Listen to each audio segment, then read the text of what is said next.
Hi everyone and welcome back. So this video is going to be short and sweet, and it's basically just how to know if you're not getting enough sleep, because a lot of us just don't even know, and we don't have a wearable to tell us how we're sleeping. So you can actually just do a little check-in with yourself to see how good your sleep is. I did make a handout, so if you're interested in printing that off, it's just a nice simple way that you can do some sleep journaling so that you can actually see what are your normal hours, how do you feel, what are the things that are affecting your sleep, and then you can make meaningful changes in your lifestyle to improve your sleep if you identify a problem.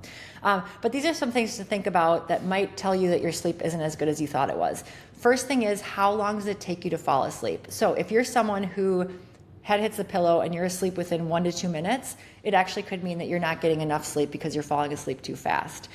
Conversely, if it's taking you more than 30 minutes to fall asleep and you just lay there and you're like, okay, when is this happening?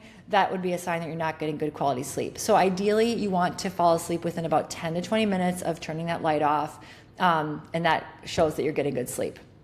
Second thing to think about is, how often are you waking up? So it's very normal to wake up 1 or 2 times throughout the night, to use the restroom, to shift positions, to move the blankets around because you're too hot or too cold.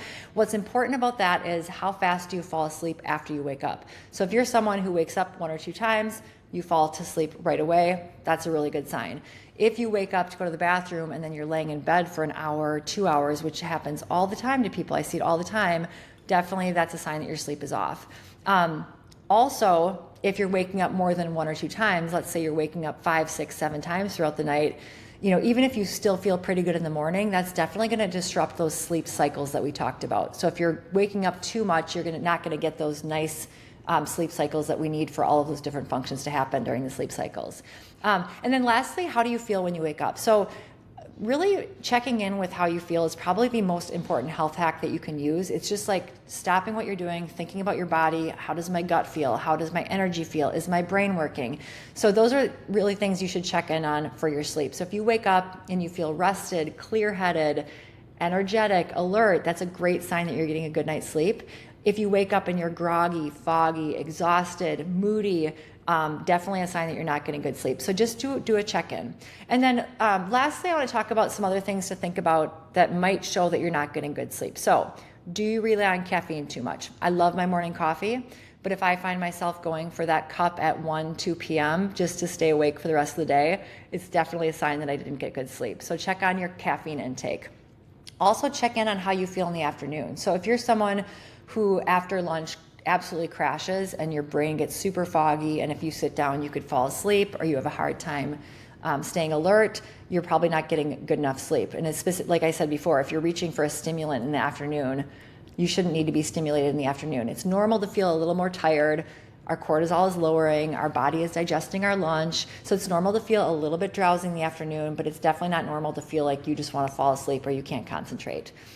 Check in on how many infections you're getting. So if you're someone who's getting chronic serial colds, flus, stuffy nose, that could be a sign that your immune system is weakened because you're not getting good enough sleep. We all know college students who go to college.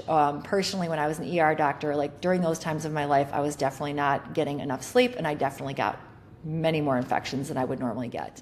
And then just check in on overall performance. So how do you handle stress? If you feel like you have the normal life stressors, but they just seem to be hitting you harder, you might not be sleeping.